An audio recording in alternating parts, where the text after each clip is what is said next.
Well, as we continue with our investigation of the emergence and development of the polis, we come to the polis that, just to use its proper name, is in Greek Lacedaemon, we say, and that is the proper Greek name for it. But the capital city of it was Sparta, and its people were called Spartans. So it's reasonable, it's okay to keep talking about Sparta and Spartans. Now, when you come to Sparta, you are coming to a polis that you almost want to spell it in capital letters with stars between them. It's like the polis lifted to a new level in the sense of all the sort of theoretical elements and psychological elements that go into creating a polis is intensified in Sparta to such a degree that it seems to be almost a different thing. And it's important to remember that the other Greeks felt that way too. Sparta had a special place in their minds, in their imaginations. They admired the Spartans very, very much because the Spartans carried to this extreme degree the feeling that the polis was the center of a Greek man's life, and that it had the virtues that were associated with the polis to an extraordinary degree. Now, they admired it very, very much, but they didn't admire it so much they were ready to live like the Spartans because the price was very high indeed. One other thing to remember as we take a look at the way the Spartans lived was that they became a sort of a model for the philosophers who came along in the late 5th and into the 4th century, I mean especially Plato and Aristotle, who certainly had some criticisms of the real Sparta that existed, but who modeled their notions of ideal polis on Sparta with the variations that they wished to introduce. So it's worthwhile, and of course added to these ideas and feelings about the Spartans, there is the fact that Sparta would emerge in the 6th century as the most powerful of the polis, and the first leader of a lasting alliance of states which create, with the Spartans as the leading power among them. The first international organization, you might say, if you were speaking loosely, so that there is a practical aspect to it. The Spartans became the most powerful and most important state in Greece, right down to and including the Persian Wars.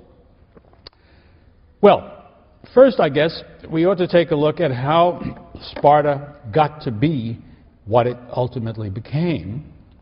And once again, I have to say that all we can do is to reason from very limited evidence, better than what we've had up to now, but still mostly from written evidence that comes from a time after the facts we are talking about. Practically no contemporary evidence, although we do have a bit. And the archaeological remains that we do have, and then reason from that. Well, of course, that kind of reasoning leads to controversy, and there are different opinions about all these things. Again, what I will be attempting to pass on to you is the most widely accepted set of opinions about these things, but one cannot be sure that other evidence might not emerge, or new ways of seeing things might change the picture somewhat. And as you will see, or have seen in your problems book, on one question, there really is no consensus, but again, just a majority opinion, as to the question of how and when Sparta got to be what it was. So here's the most common interpretation I will be giving you now. The story is you come into the Peloponnesus at the beginning of the Dark Ages, and it's before the Dorians have taken over.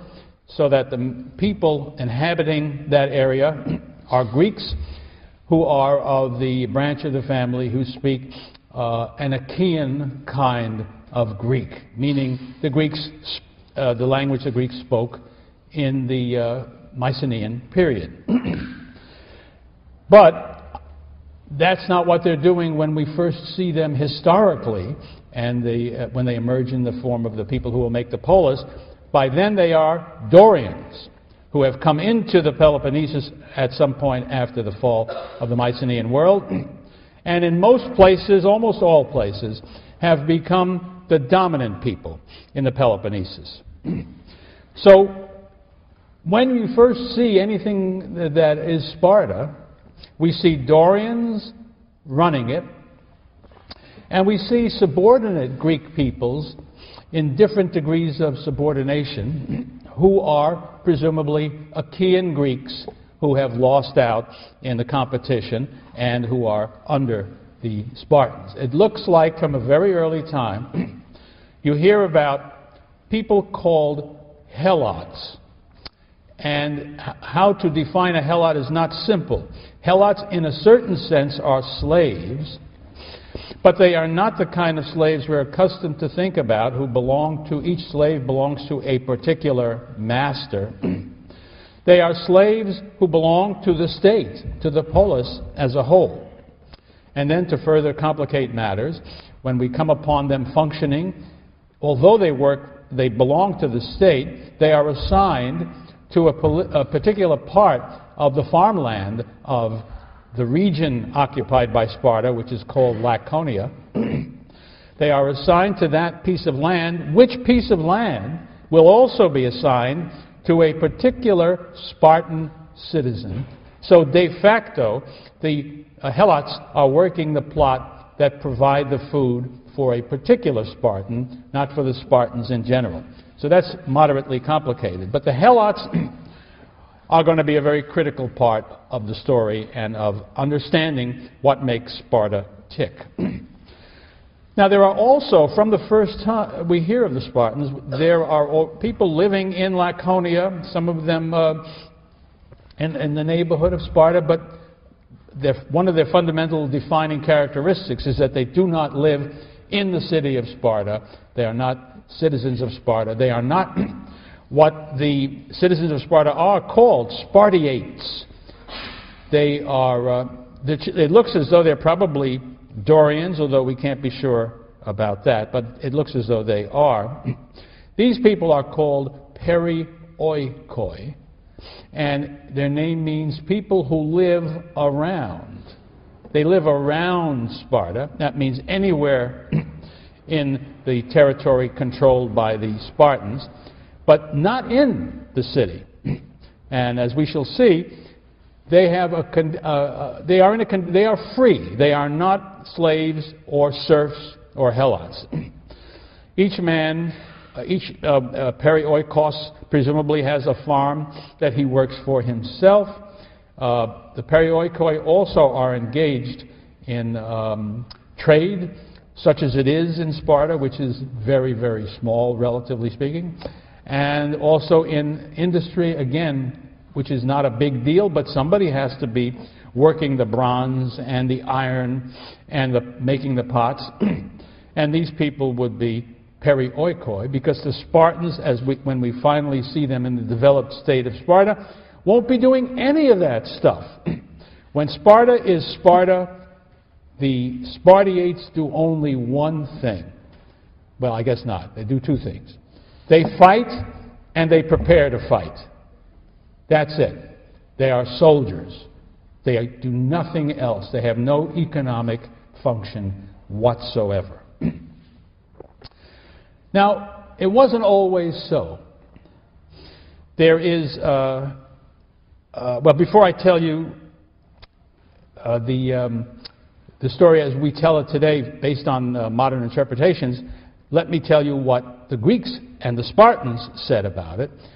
They said at one point back there in those early days, there was a man called Lycurgus who brought laws to Sparta and set up the regime of Sparta as we will know it in the 6th and the 5th centuries, but he did it, and there's a lot of arguing about what his date was, but if you take the ancient Greek sources seriously, maybe in the 9th century BC, this was done, and so it was forever thereafter. Well, not only is this date not widely believed, hardly anybody, any scholar would take that seriously, and then people do argue about when would the changes have taken place, and if there was a Lycurgus, when he would have introduced these laws. A skeptical 19th century historian put it this way. He said, Lycurgus was not a man, he was only a god. That is to say, he was somebody invented by the Spartans as somebody who put together this. I myself, you know me, I'm credulous by trade, and I believe in the higher naivete. I think there might have been a guy named Lycurgus, and I think there's a pretty clear, if there was such a man, he probably proposed some laws which became important to the Spartans. But I am not so completely credulous as to believe the system was established by one man way back when and it didn't change. Because there's a good deal of evidence to suggest the contrary, that there are developments that happen that make Sparta what it will be ultimately. The first sort of historical event that we know about, and we think we know about Sparta, was towards the end of the 8th century, perhaps in the years between 725 and 700, there was a war in which the Spartans conquered the neighboring territory to the west of Laconia, which is called Messenia. I hope you're becoming familiar, I hope you're looking at maps a lot and becoming familiar with the geography of Greece. And the Peloponnesus, you know, you can notice to the west there is a kind of a promontory that comes out, and it's on that extreme western side of the Peloponnesus that Messenia is located. And it looks like it's right next to Sparta, and it is, but there's an important thing that you have to be aware of. There's a mountain range that separates Sparta from Messenia, the Taygetus range, and it is striking if you go to Sparta and come up from the Spartan port of Gythium and head up for the town itself. Pretty soon, if you look to your left, there is this really serious range of mountains that makes it clear it was a barrier. It was not something that you could just think away. It meant they were very separated. So if a Spartan wants to go to Messenia, he doesn't just head west. He has to go north and then hang a left at when the mountains have stopped and go around and come on back down. That's going to be a very important part of the story of why Sparta is the way it is. But the conquest of Messenia in the First Messenian War, as this is called, is very important because now the Spartans conquer a very large number of people whom they turn into helots. These are not just like all the other people that were living around Sparta who the Spartans happened to make helots at an early stage. This is a whole people with a sense of themselves who think of themselves as Messenians. They are conquered and enslaved. And they become a critical part of the Spartan population from the standpoint of the Spartan economy, essential for the kind of state Sparta becomes, and they are permanently dissatisfied. They are permanently angry. They are permanently thinking about somehow getting free, and permanently, therefore, presenting a threat to whatever the Spartan regime is at the time. So that's a very, very important development.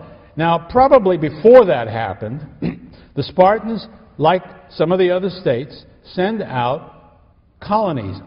Only two. One of them is out west in southern Italy at a place called Taras. That town becomes, under the Romans, it becomes Tarentum. It's Taranto in modern Italy.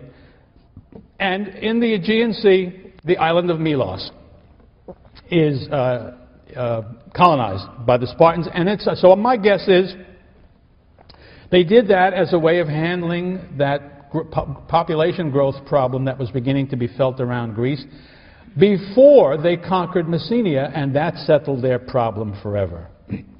Thereafter, they didn't need any more land. They had all the land they needed to feed themselves and take care of what they needed, and to be farmed by these captive Helots.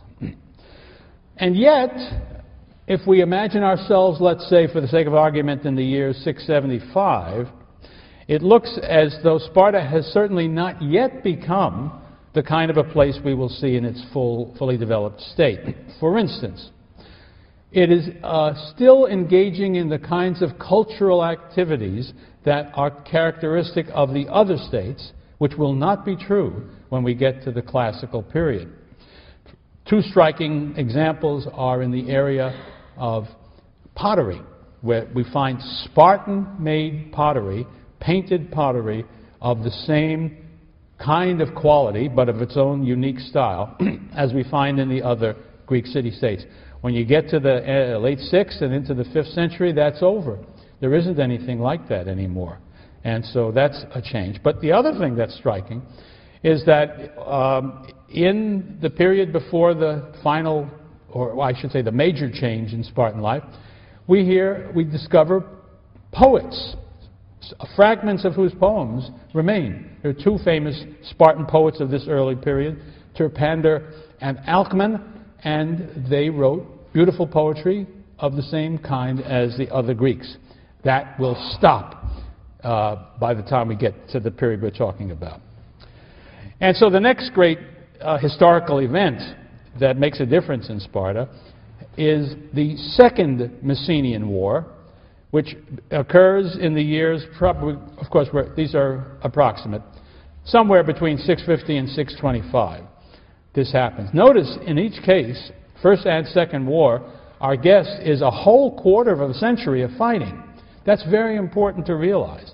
These were not your typical Greek war of later years. This is not one day we have a battle and we go home. This was a campaign that lasted a generation. That's how hard it was to conquer Messenia. And then in the Second Messenian War, how hard it was to put down the tremendous rebellion that brought about the Second Messenian War. It was a Helot rebellion. The Helots could not have succeeded in making this such a hard fight had they not been assisted by some of the neighbors of Sparta. Argos, you will remember, from the time of Phaedon, they have been an enemy and a competitor of the Spartans, and so the Argives are quick to join and help the Helots in their rebellion against Sparta. But so too do a number of cities to the north of Sparta, from the region called Arcadia, also join in with the Helots.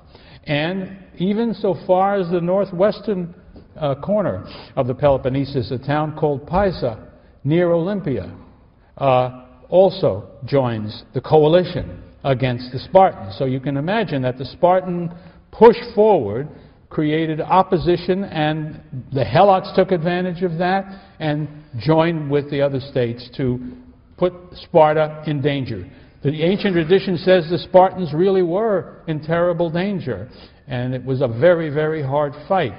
And what happened was going to turn out to be the first of a pattern.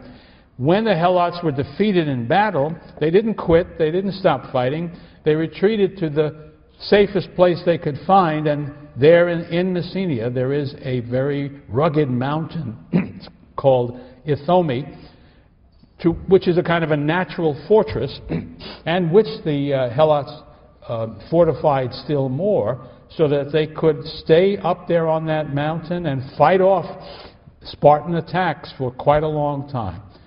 And remember, the Spartans are hampered in this war by having to cope with neighboring cities battling them as well. By the time that is over, you move towards the ultimate arrangement of life in the Sparta that we will come to know. One set of scholars, they probably are as numerous as any, would suggest that it's only after the Second Messenian War that the Spartan constitution that I will describe for you comes into being. And probably we shouldn't even imagine that it was all the laws were laid out, all the customs were established in one fell swoop, but rather that there was a basic set of things that was laid out, and then over time other changes were made that produced what we're talking about. So that's why I think we can't accept the traditional Lycurgus story. He came down, set up the laws, that was that, even if we do accept the Lycurgus who was a kind of a lawgiver. Now, before I describe it in detail, let me make a general statement about it. What is established in this constitutional ultimate reform is to make Sparta like no other state in the Greek world, and then perhaps, well, like hardly any other state in all of history, and to make it the subject of attention and interest and usually of admiration, although not always, throughout the millennia. You find when people know about the Greeks and they know about Sparta, I'm talking about, of course, in the West, philosophers and others are struck, just as Plato and Aristotle were, by certain things about the Spartan way of life that make them take it seriously and admire it. Rousseau was a great admirer of Sparta for a variety of reasons. But one of the things that is, I don't want you to lose sight of, is that Sparta becomes a slave-holding state like no other Greek state. Now, there was slavery all over the ancient world. There was no society that we know of in the ancient world that was without slavery. And Greece was no different. But in the period we're talking about, there were not very many slaves among the Greek states as a whole, and there was certainly nothing like what the Spartans did. To have a system of life that allowed the Spartan citizens not to work in order to live.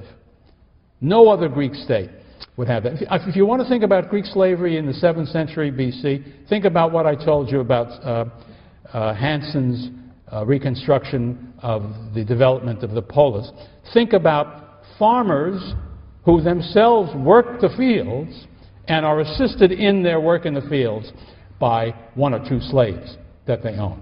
That's not the Spartan system. The Spartan system will be Spartans at home, training constantly for their military purposes, never working any fields, never engaging in trade or industry, others doing that for them. Something that, in a small way, begins to resemble slavery as we think of it in the antebellum South in the United States, where great armies of slaves are doing all the work, and where the plantation owners, the Spartans, don't do any work at all, and in the South too maintained a kind of a military aristocracy of a certain kind. Please don't push that analogy too far, and I hope I haven't misled you by suggesting it. But why I do is because maybe that'll help us understand the Spartans a little bit better. I remember my old colleague who taught history of American slavery and so on, John Blassingame, said to me at one point, he said, when the emancipation came, the slaves were freed and so were the masters. And I think that's a very perceptive thing to say. They were sitting on a powder keg, those southern plantation owners. They were in terror constantly that if everything didn't go just right, something like Nat Turner's rebellion would take place, and they'd come home and find their wives and children with their throats cut. They were in constant terror, and they had to live a life that required all sorts of things that they might not have liked to do in order to repress the slave population on which they relied. And that is what I want to communicate. The Spartans, after the 2 Messenian Wars, were in constant fear, I think is not too strong a word, of helot rebellions, which might then be assisted by neighboring states that were jealous or disliked the Spartans. And Thucydides says flat out that that's what the spring is to understanding Spartan policy and Spartan thinking. It is their fear of the helots. Most scholars would have accepted that without question, Lately, some scholars have come up and wanted to question it. I must say, I'm not at all persuaded by the new interpretation. I do think to understand the Spartans, we have to comprehend the continuing, permanent concern about the Helots, as we'll make clear as we talk about some of the details of their lives. All right, let's take a look now at the way the Spartan constitution looked fully developed. We begin with the training and education of the young, the treatment of the young indeed from the time that they are born. The Greeks, the Spartans and the Greeks referred to this system of training and education as an agoge, A-G-O-G-E. To begin with, a Spartan, let's start with the men. A Spartan boy is born. Already, from the very beginning, this is not merely a matter that concerns his family, his father and his mother. The decision is as to whether or not he should be allowed to live is made by the elders of the Spartan community who examine the child. What are they examining him for? Mainly, almost entirely, for his physical condition. If he is crippled, if he is deformed in any way, they will have him put to death. The child, the infant, brand new baby, will be killed. And the reason for that was that they had a clue about eugenics. They understood that healthy children grow up to be healthy adults who grow up typically to have healthy children, and vice versa. And they could not afford, was their thinking, to have men grow up who would not make good soldiers, because that's what Spartans, and worst of all, who would then sire boys who were not good material for soldiers. So there you see already something that was totally different from any other Greek state. It's not that other Greeks did not engage in infanticide. They clearly did. But that decision was made by each family. And it was usually made by poor families. I mean, the bad decision to kill a child was made by poor families who just simply couldn't afford to raise the child. But in any case, it was, as it would be in almost any society you've ever heard of, a family decision. Not in Sparta. It was a state decision as to whether you should live or not. Well, I suppose the child made it through that first ordeal. Now he has 6 years of more or less normal life. He lives at home like any other little boy, with his mother mostly, with his father, I suppose, too. Not so much. You'll see why I say not so much in a bit. And finally, at the age of 7, he is taken away from home, put into a word in Greek that means pack, just like the don't the Cub Scouts call them, their little groups, packs? Is that right? Yeah. So there they are, and they're taken away from home, and they live in a military school, which is the only school there is for boys in Sparta. That school is governed by a magistrate, and it is run by the older boys. In many respects, when I think about it, it strikes me as being like an upper-class British, what they call public school, which means, of course, private school. You know, the descriptions of Eton and Harrow and even more harrowing places than that. I'm sure you must have read novels by Englishmen talking about their school days, and each one sounds like a torture chamber. Well, that's what we've got here. But the worst part about those schools, so far as I could tell, were the other boys. Because they were allowed, the older boys were allowed to deal with younger boys the way older boys deal with younger boys. Badly. They are bullies. They push them around. They mistreat them. It's tough to grow up in a place like that. That was what they were up to. Tough, I think, is one of the critical words that you need to understand if you're thinking about a Spartan education. But they made it now to the age of 12. They live in these barracks. They have a communal life. They have nothing resembling luxuries available to them. More and more sounds like an English public school of the 19th century. They don't have shoes. They are given one cloak. Now, whatever you may think about the sunny Mediterranean in Greece, go to Sparta in the middle of the winter. It's damn cold. So that one cloak isn't enough, and that's intentional. The idea is for them to learn how to bear cold. They are fed enough, of course, to keep them healthy and going, but no more. Not to satisfy their appetite. This is meant to make them first of all, make them lean and tough, but also to accustom them to the hardships of a campaign, and basically to make them tough. They therefore are constantly on the hunt for food. And the funny thing is that the ethos of the situation was that it was understood they would try to steal whatever they could. It's hard for me to know where they would find things to steal and how to steal it, but kids are very ingenious. So anyway, they would be encouraged to do that, but they would be punished severely if they were caught. So the trick was to steal, but not to get caught. That was also part of the training. But I always thought that some wonderful focus of what it was like to be a kid in one of those Spartan schools is revealed by the story that Plutarch tells.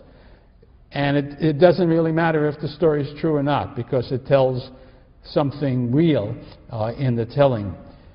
The story is that one Spartan boy had succeeded in hunting an animal that he could eat. And the animal he caught was a ferret. And he would have killed it and eaten it, except that just at that point, the call was for them to get into formation. And so he had to immediately get into formation. It would have been deadly not to do that. But he didn't want to lose the ferret, so he tucked it under his cloak. So there he is, standing with the other boys at complete attention. Meanwhile, the ferret is gradually eating his way into the boy's side. Naturally, he doesn't even blink, because if he lets on that he did, he will be severely punished for having been caught stealing the ferret. So finally, the ferret finds its way to a vital organ, and the boy, without saying a word, drops dead right there in the ranks. Now, of course, the point of that story is to show how brave and how the boys were, and how tough they were, and how rigorous was the Spartan training. And I was always struck by how hungry do you have to be to want to eat a ferret? But however you see the story, you see what the message is. It might be exaggerated and all that, but that's the picture that comes out of Sparta. Now, they are also, in addition, they're given physical training. They're already beginning to get physical training, the use of weapons, formations, and so on. But at the same time, they are taught what the Greeks call, I think I mentioned it in an earlier talk, musike, music, what we call, the translation is music, but it means poetry. It means poems that are accompanied by musical instruments and sung, but the words are what matter more than anything else. And what the kind of things that they are taught are moral lessons that are meant to be the things that they live by, that they are raised by. And in a few moments I'll read to you an example of the kind of thing that was part of that musical training. Of course, gymnastics and military training I mentioned before. The boys, until the age of 20, are trained by older boys, or I should say young men, between the ages of 20 and 30. So this educational element will consist of boys from the age of 7 to men at the age of 30, but the guys between 20 and 30 will be the teachers, and the boys below them will be their pupils. Now, other elements involved in this picture, there was, as you will always find in systems where boys are packed together and there are older and younger boys, hazing is part of this game, all part of the business of being tough and manly and so on and so forth. But the Spartans, that wasn't enough. As we will see, what they are shooting for is not merely developing individuals who have the qualities that are desired. They are interested in developing people, young men, who are so closely intertwined with each other as to be tighter, even I would argue, than a family. And one aspect of this was very clearly sexual. The typical arrangement was a young teenage boy would be associated with an older man, but it could be one of the men between the ages of 20 and 30, it could be an older man. And they had a formal arrangement. The older man was what the Greeks called an erotes, a lover, and the boy was the eromenos, and that means the beloved. Xenophon, who is an Athenian but who spent a good deal of his life in Sparta and knew the Spartans very well, is very, very eager to tell us that there was no physical side to this association, that it was purely spiritual, and it was between teacher and pupil, between mentor and the boy that he provides mentorship for. But that's all. But forget it. I mean, this was very much, these were homosexual relationships. But the extraordinary thing to remember is this was a phase, a passing phase. That is, this relationship started when one was a boy and one was a man. And when the boy reached manhood himself, then he was no longer in that relationship. And he himself could become an erotes and find himself an eromenos. Although it would be very surprising if he didn't continue to have a very close friendship and association with the older man who had been his erotes. And this is the other thing. Every Spartan went on thereafter, and I'll come to it in a minute, was married and was supposed to produce children, most desirably male children who would serve as soldiers for them. So I think we should think of this as being all part of a state system of training and education to produce fighting men who would also be practically all a single family, as close and tight with one another as they could be, because of the quality it would give to the Spartan phalanx made up of such men. I was going to say the Spartan man, when he reaches 20, the guys that were there between the ages of 20 and 30, are allowed to marry. But they are not allowed to live with their wives. They continue to live in the barracks. Talk about strange and peculiar arrangements. On the other hand, of course, they had a natural desire to visit their wives, which they could do if they weren't caught. So you had to sneak away to be with your wife, but if you were caught, you were punished. Now, what's that all about? Well, it shows you one of the many conflicts that exist in the Spartan system. On the one hand, you have to do that because you need children to perpetuate Spartans, but also to provide soldiers. So you have to have that much normality in the system. On the other hand, you want to resist as much as you can building a family in the traditional sense, because loyalty to the family might be in conflict with loyalty to the polis. And the polis wins that argument because the separation takes place. I don't know whether the Spartans understood this or not, but it seems to me there's a psychologically element in here that might even have physical consequences for all I know. I'm thinking about, imagine what it was like when a wife and a young husband and a wife actually got together all that time. I mean, there's an argument for quality as being at the opposite end of quantity. Never mind.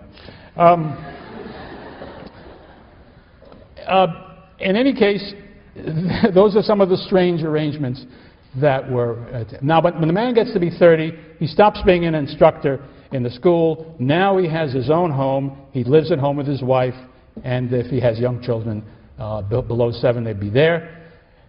And the situation looks more normal, except that these Spartans' men did not eat dinner at home. They had their meals together at a common mess, each one of which was called a syssition, and that word really means having food, having grain, having bread together. And there were 15 men to each one of these syssitia, this mess, and they ate together, had their meals together for the rest of their lives. There again you have a sense of tremendous community building, unit building. What is that? About the size of a platoon, isn't it? Or is it a squad? Squad, the size of a squad. Everything in this thing is military. Now think about the kind of a loyalty to one another, which we have learned is so critical to success in warfare, that came from people who had come through that system and were fighting, as they did, right next to the guys that they saw every day at meals. So that was part of that game. So even when they're grown men and living at home, they are still maintaining their close, quasi-familial association with their fellow fighting men. What are the qualities that are supposed to be produced by this system? Discipline, first and foremost. Every aspect of your life is governed by the laws and the customs of the community. You better conform. There is nothing else for you. Self-reliance, strangely enough, because all of these encouragements to theft and discouragements to getting caught have to do with building the ability to do things like that. Social cohesion, who can imagine a system more constructed to bring about such a goal? Loyalty to one another, whatever group we're talking about, but of course beyond that, loyalty to the community at large is implicit in all of that. Obedience to your superiors. Physical and moral endurance. Courage. And another quality that is important and again, something that appealed very powerfully to other Greeks, uniformity. You are all just like one another.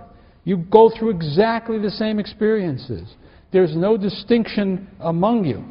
On the other hand, and this is what is another one of the so interesting contradictions about the Spartan system, every one of those boys, and then young men, and then older men, is in competition for honor. Every one of them wants to be recognized by himself, by his peers, and by his superiors as having been better than the others, the best, if possible. All of them in this situation of being friends, being associates, being close pals, being all those things, being part of a unit, and yet competing within that group for personal recognition and honor. And that is a contradiction. And it's a very interesting kind of tug. I think, you have to understand that the Spartans are living in a condition of strain, it seems to me, much greater than most societies impose on people. But it's obviously arranged so effectively that it works. We don't have an evidence of sort of mass insanity or great need for psychiatrists or anything like that. If it was an insane society, they were all insane in the same way, and they didn't know it. And I think that we have to face that fact. This business of sameness, I think, is important. they referred to one another. They were referred to, the men who had grown and become full citizens were called homoioi. Sometimes people translate that equals. No, that's not right. It is similars. They are all like one another. I think it would have been, they wouldn't have called themselves equals because there was this constant sense that they are vying to be the best, even as they are so similar to one another. The legend has it that when Lycurgus established the system, he divided all of the land controlled by the Spartans into 9,000 patches of land. The Greek word is kleroi. The singular is kleros. That was the theoretical thing. Again, they were all, in this case, they were all equal in their economic resources because each one had a kleros whose food, the product of that kleros, was his to deal with.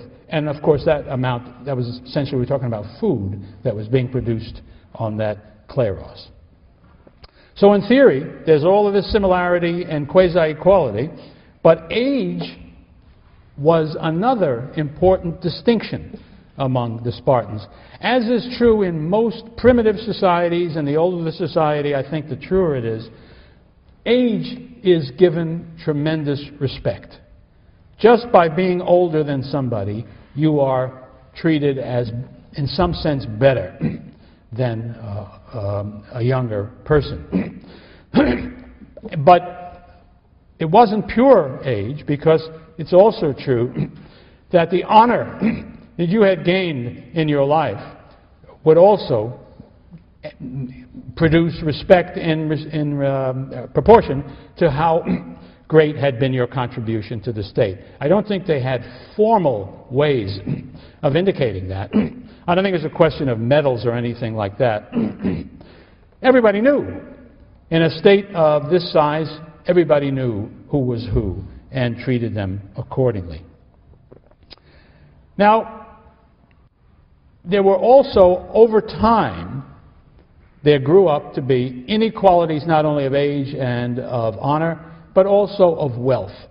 It's a little bit hard to know how all this came about. But at different times in Spartan history, you see, there are people who have managed to lose their kleros. And when you don't have a kleros, you don't have the necessary wherewithal to make your contribution to the syssition, the mess at which you all dine. And when that happens, you have dropped out of the Spartan citizen body.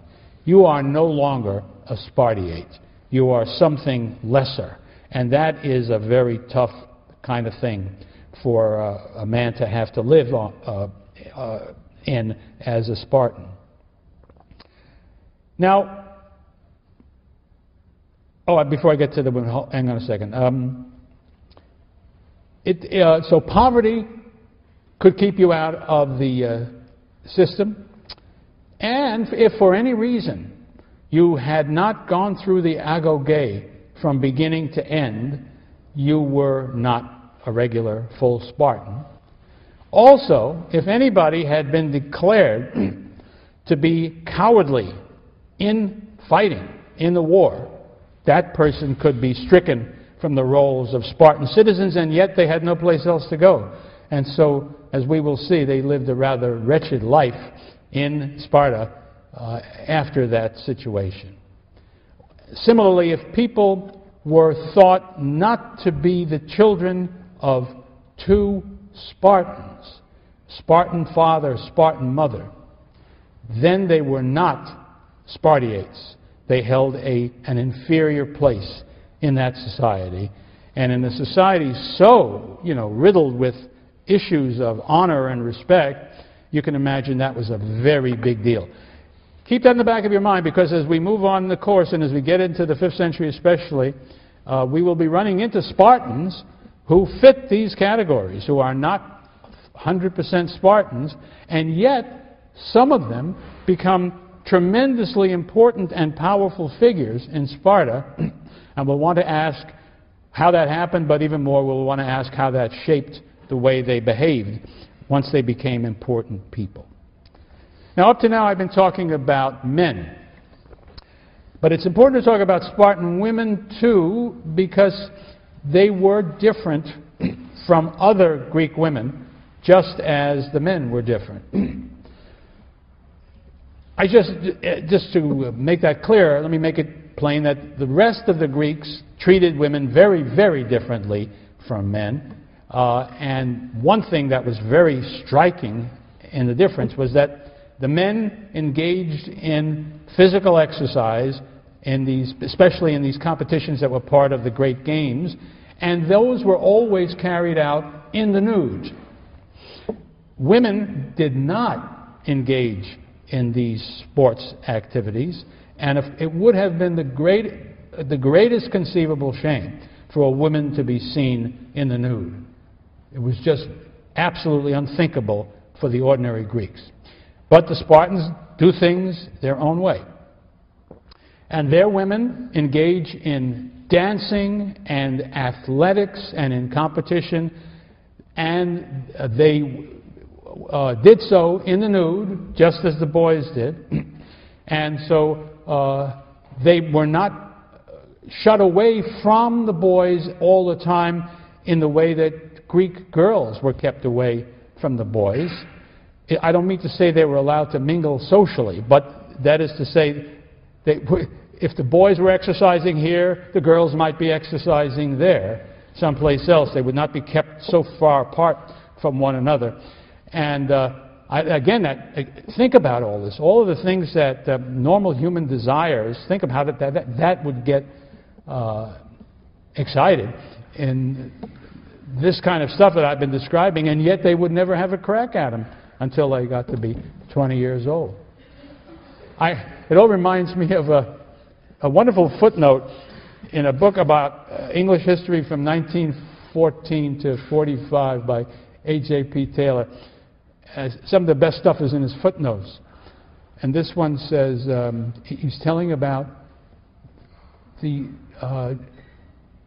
drop of the birth rate in England, late 19th, early 20th centuries, which, he says, was not accompanied by a growth of knowledge of or use of contraceptive devices.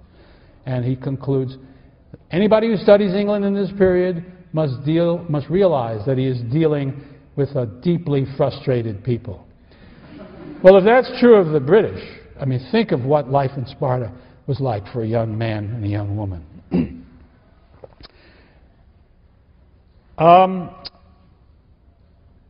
So, on the one hand, you have women who are treated more like men in Sparta than in other places, and indeed they even had greater legal rights than they did in other states. And I think all of that kind of plays a part in the notion of degrading the family as it is usually understood in the Greek world, and elevating the notion of a male-dominated, a male-centered society for the purpose of producing warriors. Why are the women given this special status? Because of the recognition that women play a critical role in producing the same kinds of warriors, and that's what they're about. One aspect of this, to show you that it's all for the polis, and it's all for the business of producing good fighting men, there were actually, in a sense, group rights with the women. For instance, if a man found that his wife couldn't bear children, it was legal and proper and normal for a man who was his friend to lend him his wife, and that the child who came from that union would belong to the man who had been childless. Again, think, I mean, what is happening to all the normal feelings about that people have for one another, and the central role that family plays in almost every society you can think of. But on the other hand, we should not imagine that women had a role in Spartan society that was anything equal to them. And they would, like in every other part of the Greek world, the women were excluded from political life entirely. And yet, there are, there's all this conflicting stuff. Let me tell you the next thing I want to tell you about. The marriage ceremony in Sparta shows you a very odd kind of a thing. First of all, these are all ritual activities, but you ritually seize the girl you're going to marry her. It's as though you're saying that the fundamental, basic way you find a family is you grab a woman and she becomes yours. Then, the marriage ceremony itself, the girl has her head shaved and she is dressed as a man and sits in a darkened room awaiting her groom. And it seems to me that they're trying to make her as much like a boy as they possibly can at this moment of the consummation of the marriage for the first time. Well, whatever my interpretation, you've got to accept the weirdness of the world that I have been describing to you. Well, all of this, had this interesting impact. One other thing, I haven't told you, my last thing I want to tell you about women. When a Spartan woman was a mother, she, Pericles in his funeral oration ends the funeral oration and saying, now, as to the wives and mothers of these great men who have just died, just shut up and go home. Because the highest thing that can be said about a woman is that she is never spoken of for good or for ill. This is democratic Athens we're talking about. Well, nobody ever told a Spartan mother to shut her mouth, because Greek literature is filled with quotations from Spartan mothers telling people stuff, like telling their son to go out to battle and come back with your shield or on it. You know what the shields were like? You could use them as, what do you take bodies out with now? Stretchers. And so her message was, you come back, if I heard you threw your shield away and ran, don't come home. And there are all kinds of tales. So Spartan women, obviously, I'll give you one other. One time, late in their history, when things are going bad for the Spartans, a hostile army actually gets into Sparta, and the women are up there on the roofs of their houses throwing roof tiles as projectiles against the enemy army. So Spartan women were really something else. And there they are. But if you take the whole picture, what is it? It is, as I say, the degradation of the family in favor of the importance of the polis as a whole, its needs and its structure. It is a warrior ethic. It is based upon the principle of the hoplite phalanx. And I want to read to you a piece of poetry written by the Spartan poet Tertius, who is dated somewhere in the 7th century, that gets at a number of the topics I've been talking about so far. Here's how it goes. I would not say anything for a man, nor take account of him, for any speed of his feet or wrestling skill he might have, not if he had the size of a cyclops and the strength to go with it, not if he could outrun Boreas the north wind, not if he were more handsome and gracefully formed than Tithonus, or had more riches than Midas had, or Cinyras too, not if he were more of a king than Tantalid Pelops, or had the power of speech and persuasion that Adrastus had. That is a catalog of all the things that people admire and want for themselves and regard as important in Homer. Everything. Those are the characteristics that every hero wants. And he says, I don't give a damn for all that, says Tertius. For no man, I'm sorry, I skipped an important line. I don't care about any of those things, not if he had all splendors except for a fighting spirit. For no man ever proves himself a good man in war unless he can endure to face the blood and the slaughter, to go close against the enemy and fight with his hands. Here is arete, which my translator translates courage, which is fair. That's the most fundamental meaning of it.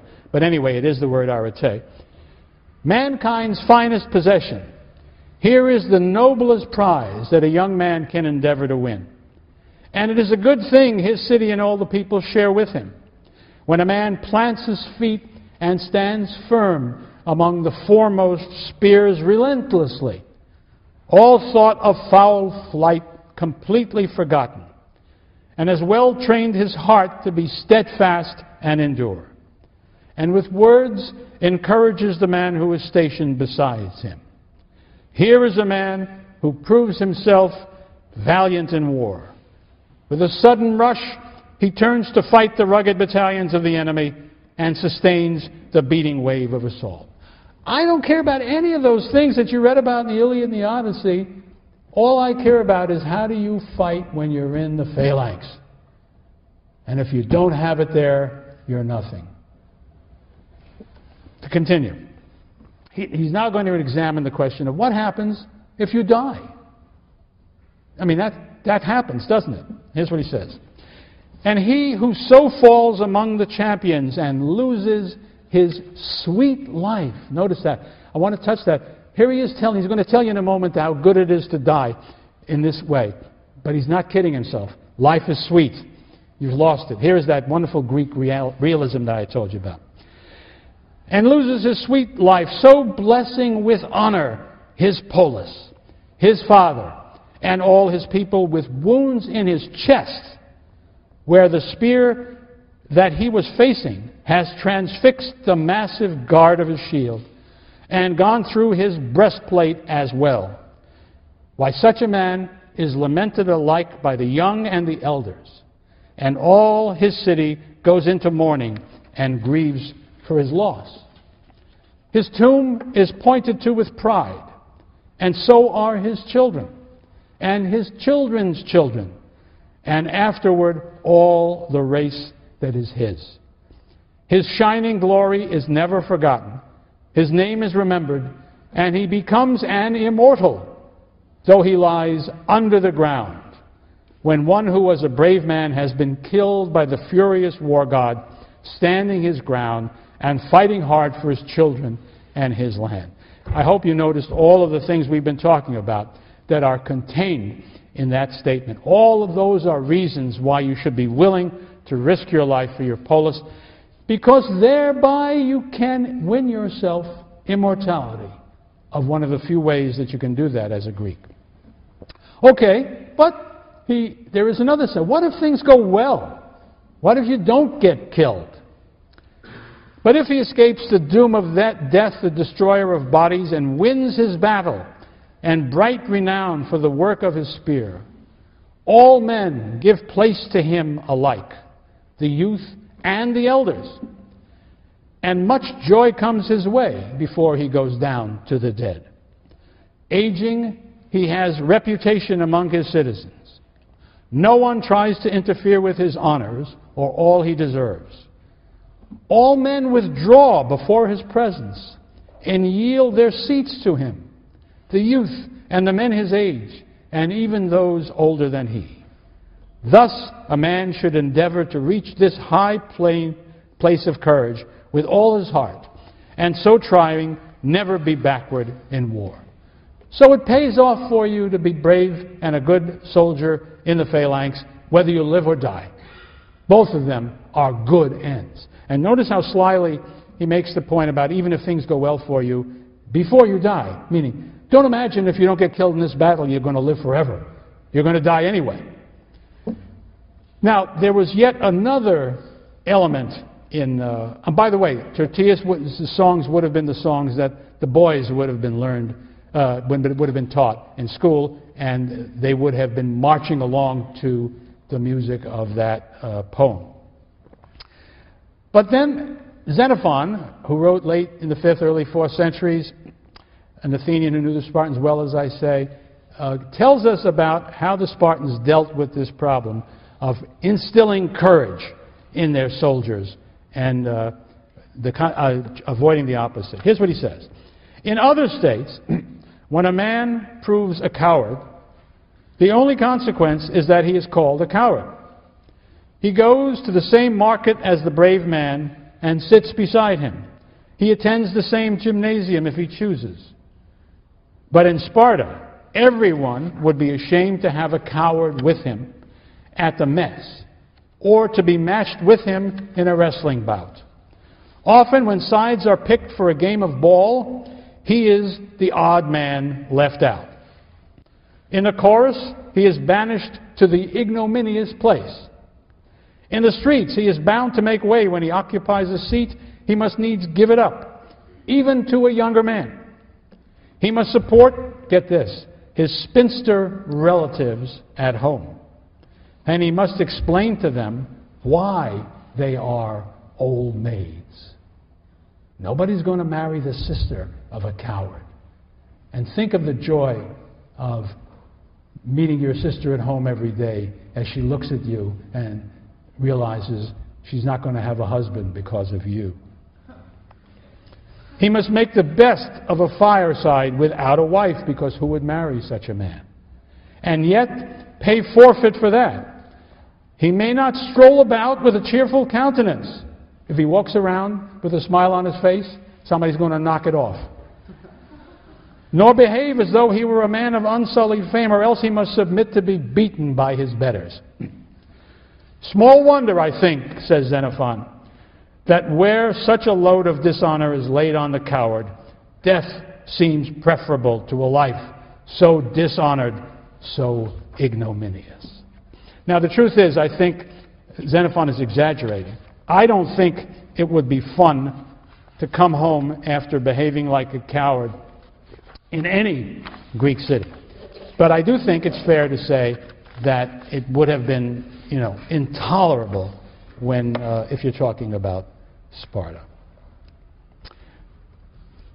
Yeah, we have some time. Let me turn now to the more formal constitution of the state, as we would use the term today. It is unique in Greek life. It is a mixed constitution. It is not a democracy, it's not a monarchy, it's not an oligarchy, it's not an aristocracy. It contains elements of every one of those more normal constitutions. There are kings. Notice I say plural because there are two kings at any one time, each descending from a different royal family. These kings have priestly responsibilities. They serve, and this is very important, as generals who lead the Spartan army. They are judges in all sorts of cases. At any gathering of a public nature, they hold a seat of honor. At banquets, they get a double portion. I don't think we should understand that to mean that you get very big fat kings who eat twice as much as anybody else. I think what this gives them an opportunity to share that with their friends and to hand out honors and to be thanked for that.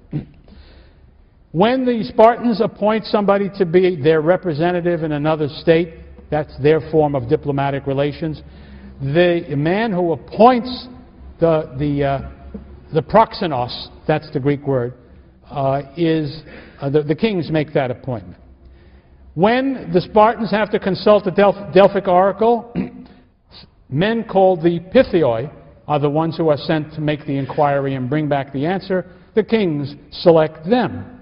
Well, these are, of course, enormously honorific activities, so the kings are in a position to hand out very important honors to their fellow Spartans. And that, I think, is another one of the important privileges they have. If there is an heiress who does not have a husband, this could be typically a woman whose husband has died, and now she needs to be married to somebody else. That assignment is made by the kings. They tell that woman whom she's going to marry. The reason being behind it is that she carries now, because she has no brothers, no uncles who could inherit her father's kleros and other wealth, that now goes with her, she has to be assigned to somebody on behalf of the Spartan state. Likewise, if there are adoptions of children from one family to another, it is the kings who make these decisions. The kings also sit on the council that is the dominant advisory consulting element in the whole Spartan state. It is called the Gerousia, which would be translated into Latin as senatus, our word senate. It is a council of elders.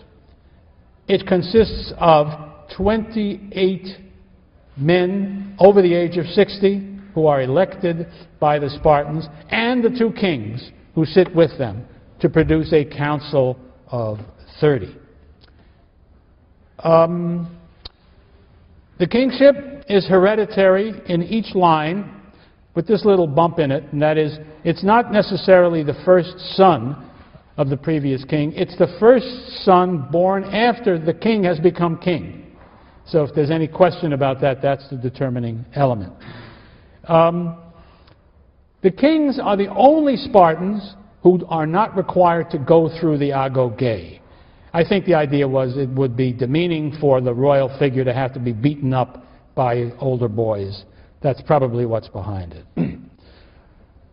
On the other hand, I think we should be aware that these are even less than you remember we spoke of the Greek basileis in early days as perhaps having some kind of a royal function, but never a real one. Well, the Spartans have the power, the Spartan kings have the powers I've just described, but another thing that reduces their kingly character is that there are 2 of them.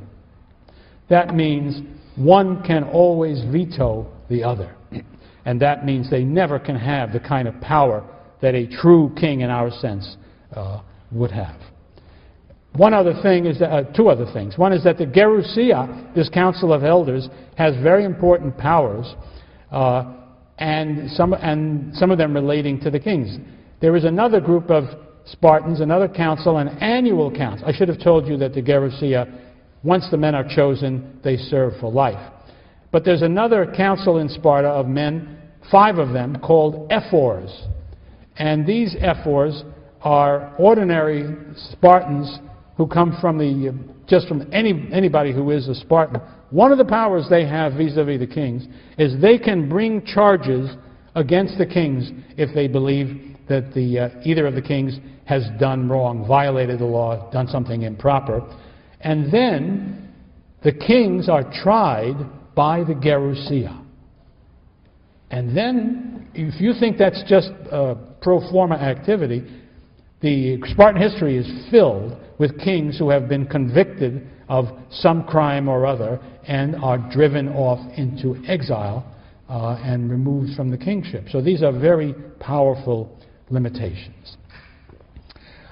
I think I'm out of time, so I'll start next time by completing our discussion of the Spartan state and move forward from there.